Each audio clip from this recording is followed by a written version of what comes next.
My parents always put me down and labeled me the family's black sheep, so I moved out to make my own path. But years later, when I showed up at my granddad's 80th birthday party, my parents ridiculed me and tried to show me the door, saying, "People can't know you're still a failure." On my way out, I make this announcement and now my parents are quickly regretting. Growing up, I always felt overshadowed by my older brother, Mark. He was everything our parents seemed to value: academically gifted, disciplined, and consistently earning perfect grades. Mark had a natural focus and drive that made him seem almost flawless in their eyes. Meanwhile, I was the opposite in so many ways. I struggled to focus on school, procrastinated on everything until the very last minute, and was constantly forgetful. It wasn't just academics either. These challenges spilled into every other area of my life, leaving me feeling like I could never measure up. I didn't understand why I was the way I was. And, honestly, I just thought I was lazy or incapable. It wasn't until much later in life that everything finally clicked for me. I had ADHD. The diagnosis was a revelation. Suddenly, all the struggles and frustrations from my childhood made sense. Every symptom I'd wrestled with, from my inability to concentrate to my chronic procrastination, fit perfectly into the ADHD framework. With the help of medication and other tools, I've been able to turn my life around and approach things with a sense of control I never knew was possible. But back then as a child, there was no diagnosis, no understanding, and no support. All my parents saw were my shortcomings. For context, my parents are both incredibly accomplished individuals. They're high-achieving academics, widely respected in their fields, and they hold prestigious positions at work. Naturally, they expected the same level of excellence from their children. They wanted Mark and me to be the most successful people in any room. Mark, of course, lived up to those expectations effortlessly. I, however, was the troublesome child. In their eyes, I wasn't working hard enough, wasn't disciplined enough, and wasn't good enough. They frequently compared me to Mark, their golden child, which only deepened the divide between me and my brother. Those comparisons hurt more than they likely realized, making me feel like there was something fundamentally wrong with me just because I was different from him. Mark didn't make my childhood any easier either because we studied at the same school. It often felt like I could never escape his shadow or his judgment. If I didn't finish my assignments on time or got into any kind of trouble at school, he would yell at me. He'd go on and on about how embarrassed he was to have a loser sibling like me. Those words cut deep, especially when they came from someone I was supposed to look up to. At home, Mark would tattle on me to our parents for the smallest things like hanging out with my friends instead of studying. He was constantly looking for ways to prove to our parents that he was the better child. I think part of it stemmed from the fact that unlike me, Mark didn't have any friends.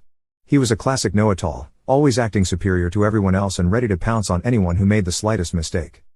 Unsurprisingly, people didn't like him. He isolated himself, and instead of being introspective about why, he doubled down on his condescending attitude. Despite his flaws, my parents absolutely adored him. They never once called him out for his behavior or encouraged him to be kinder or more humble.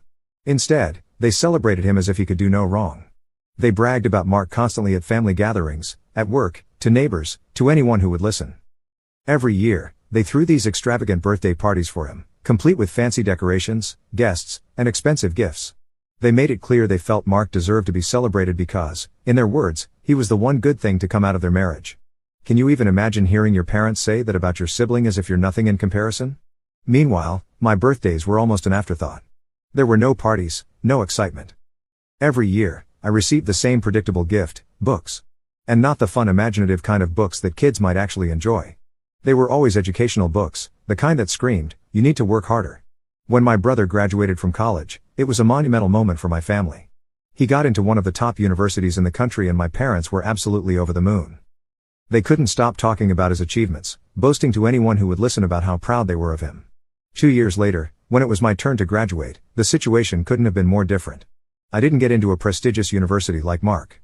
Instead, I got accepted into an average university compared to his, one that didn't hold the same weight or prestige in the eyes of my parents. Their disappointment was palpable. My dad didn't even try to hide it. He told me outright that he had no hopes for me anymore. He said he just wanted me to be gone from their lives because he was too embarrassed to even tell our relatives where I was going to college. Those words crushed me. To hear your own father essentially disown you all because you didn't live up to the same unrealistic standard is something I wouldn't wish on anyone. My parents called me the black sheep of the family, saying they regretted having me and that raising me had been a waste of their time and resources. Mark also made it clear that he felt disgusted by the idea of me attending the college I had chosen. He told me that even though he didn't expect me to reach his level of academic excellence, I should have at least tried harder. His words stung. To them, my best was never good enough. I was so hurt by their words and their attitude. I made the decision then and there. If they truly felt this way about me, if they genuinely believed I wasn't worth their time or love, Then I would do them a favor and cut them off. I wasn't going to stay in an environment that only tore me down. I promised myself that I would carve out my own path no matter how hard it might be and that I wouldn't look back. Going to college was a whole new chapter for me, but it came with its own challenges. I had to take out an education loan just to afford it, and I also picked up a part-time job to support myself. Balancing work, studies, and managing my ADHD was incredibly difficult. There were moments when I felt like giving up, but I didn't. For the first time, I was surrounded by people who believed in me, friends who were supportive and encouraging, who saw my potential instead of my flaws. With their help and the right medication to manage my ADHD, I started to build a life that felt meaningful and fulfilling. Today, I'm an AI solutions architect working at a top multinational corporation. For the past 9 years, I've had zero contact with my parents or my brother, nor have I kept any tabs on their lives. I have worked hard to distance myself from that part of my life because it brought me nothing but pain. I usually avoid family events altogether to steer clear of any chance encounters with my parents or Mark. However, this time was my granddad's 80th birthday party. He personally called and begged me to come. I had not seen him in such a long time. He's one of the few people in the family who's always shown me kindness, and I couldn't bear the guilt of disappointing him on such a milestone occasion. Against my better judgment, I decided to go. When I arrived at the party, I noticed that my parents were already there. I had expected this, of course, but seeing them in person after so many years still stirred up old emotions. I wasn't entirely prepared for. Despite what I felt, I reminded myself why I was there. This was about my granddad's birthday. I went to greet my granddad discreetly and gave him a hug and spent the rest of the time saying hello to everybody else, exchanging polite words and smiles with family members who were genuinely surprised and happy to see me. Many of them hadn't seen me in nearly a decade, so they were excited to catch up. But then my parents spotted me. I caught the look on their faces, stunned as if they couldn't believe I was standing there. Almost immediately, my mom approached me, her expression unreadable, and asked me if she could have a word with me privately. I nodded.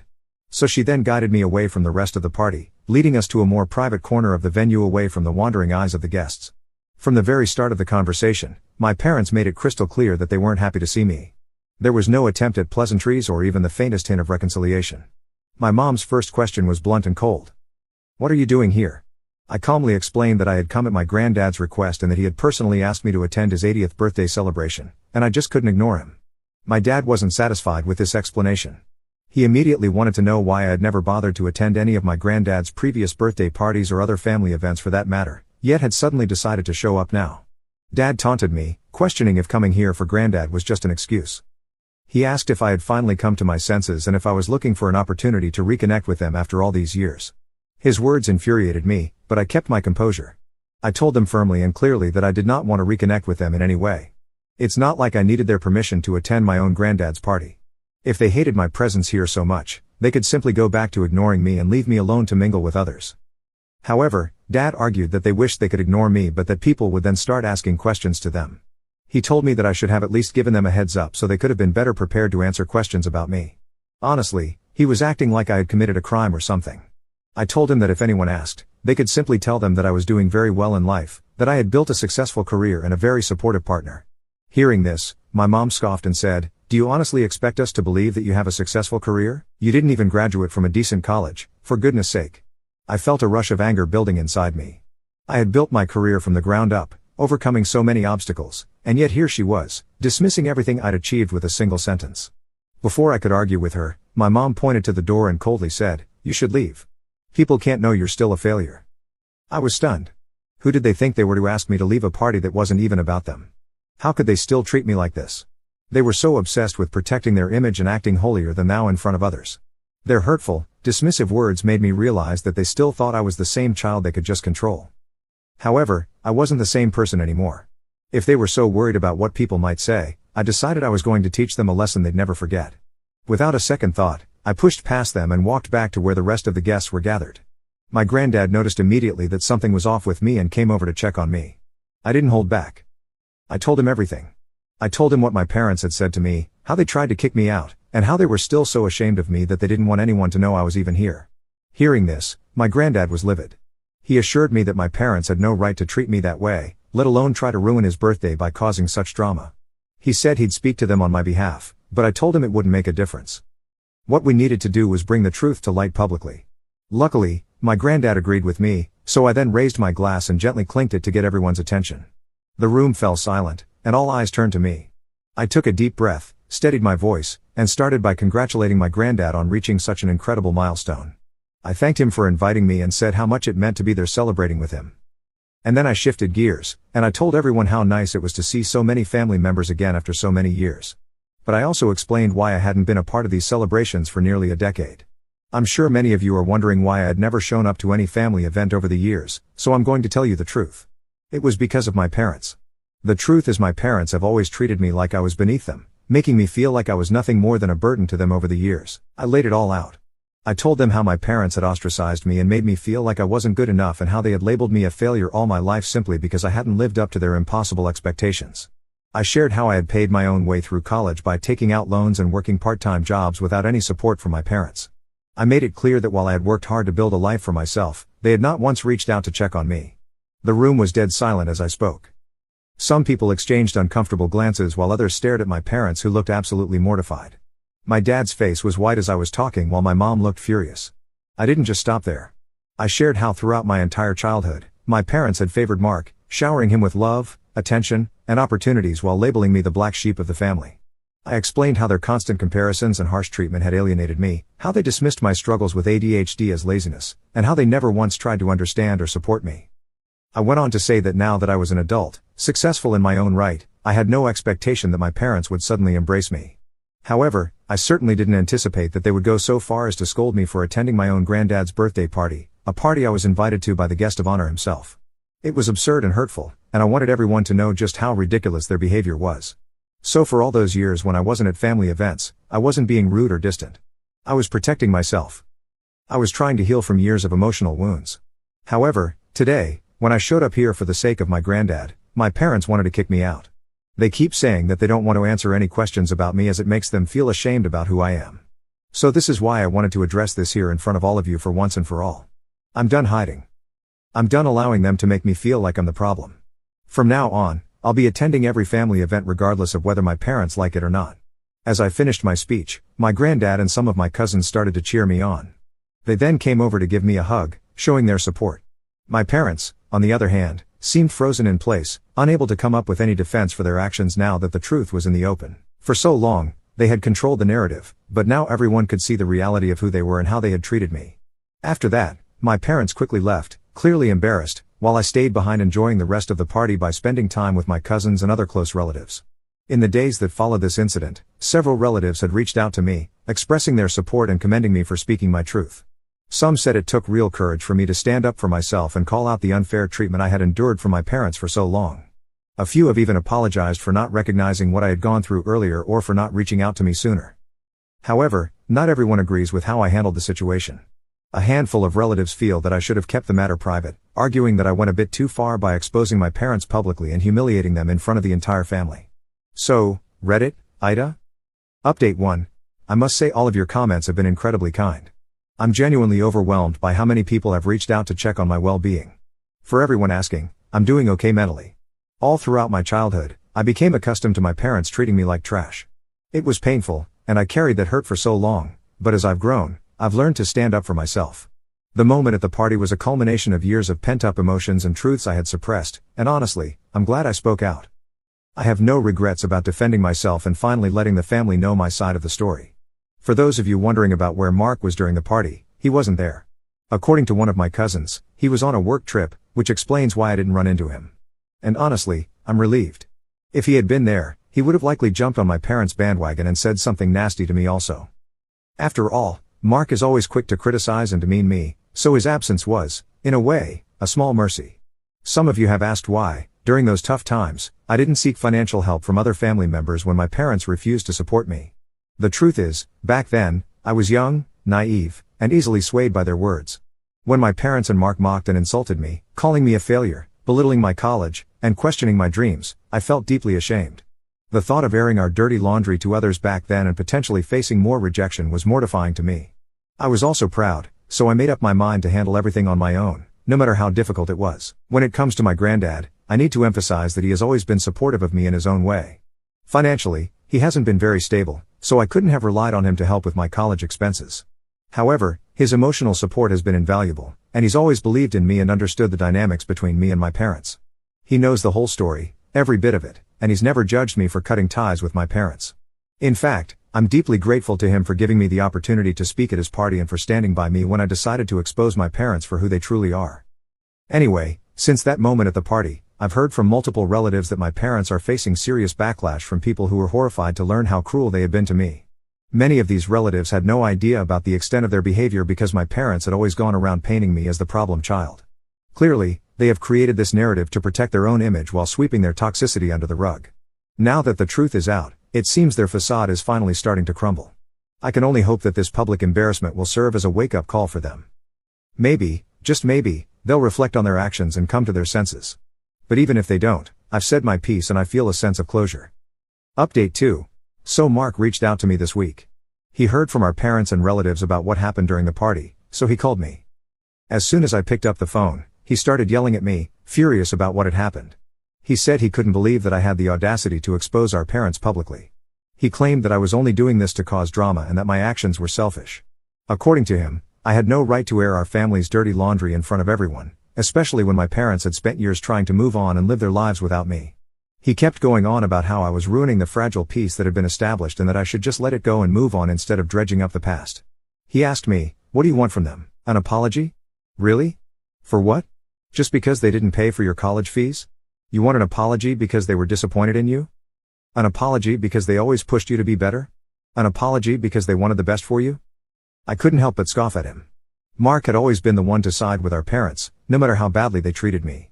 He never understood the hurt I had gone through, always brushing it off as family drama. It was easier for him to pretend everything was fine than to face the truth. I pointed out to him that pushing someone to be better doesn't mean humiliating them or mocking them for years when they don't meet one's expectations. What I needed from our parents wasn't just more pressure, it was support, love, and understanding. I told him how much I wished they had been the kind of parents who saw me for who I was and helped me navigate my challenges rather than berating me for falling short of their impossible standards. I never asked them to give me a perfect childhood, but I just wanted parents who had my back and understood me, not ones who saw me as a disappointment. Mark argued that if I really felt this way, I could have sorted out my feelings with them privately instead of exposing them publicly. He said that our parents had worked for years to build a certain image and now all their accomplishments seemed meaningless because all anyone was talking about was how awful they were for abandoning me all those years ago. He asked if it had really been worth it, suggesting that I was just bitter because they were right all along and implying that maybe I hadn't accomplished anything in my life, which is why I was coming after our parents after so long. I just laughed at his words and calmly told him that despite all the terrible things our parents and he had put me through, I had built a successful career. The reason I had exposed our parents had nothing to do with my accomplishments. It was about finally taking control of my own narrative after years of being silenced and dismissed. I had been cast aside and treated like I was the problem. But the truth was, I had been the one who had been wronged. So exposing them wasn't about showing off how far I've come or making them look bad. It was about standing up for myself, about letting people know what had really been happening behind closed doors. Mark didn't back down and continued to argue with me that I needed to issue a public apology for the sake of our parents' reputation, but I cut him off. I told him bluntly that I would never do something like that. Why would I apologize to them when I am the victim? I told Mark that he needed to get his head out of the hole he had buried it in and stop defending people who had treated me like trash for my entire life. Just to frustrate my brother even more, I told him that from now on, I would be attending every single family event no matter how much it bothered him or our parents. If they dared to confront me again, I would keep exposing them. Why should I let their toxic behavior control my connections with the rest of the family? I had every right to see my relatives and to form connections with my family members. My brother claimed I was only doing this to make our parents' lives miserable and demanded that I go back to not being in contact with anyone just like I had during all these years. I sighed in exasperation. Clearly, Mark and I weren't going to see eye to eye. So I told him to stay in his lane from that point forward and to mind his own business. I wasn't going to tolerate any more of his attempts to defend our parents or make excuses for their behavior. I then ended our conversation and blocked his number. After all, I didn't owe him anything anymore. No explanations. No apologies. Update 3. I just wanted to quickly update a few things that have happened in the last 4 months. To begin with, I've made a conscious effort to be more involved in my family life. I make it a point to attend all our family gatherings, whether they're big events like birthdays or anniversaries or even smaller casual get-togethers.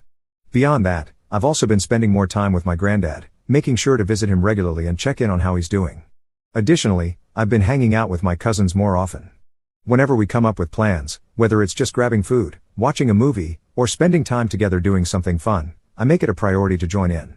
It's been great to strengthen those bonds and create new memories with them. Last month, my dad apologized to me after all this time. It was a big moment for me. Since both my dad and mom were blocked on my phone, he reached out via email. He shared that he had been going to therapy and spending a lot of time reflecting on the past.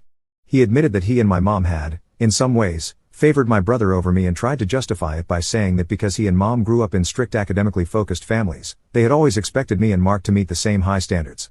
He went on to say that after I had spoken up for myself during my granddad's party and revealed that I had ADHD, it was a turning point for him.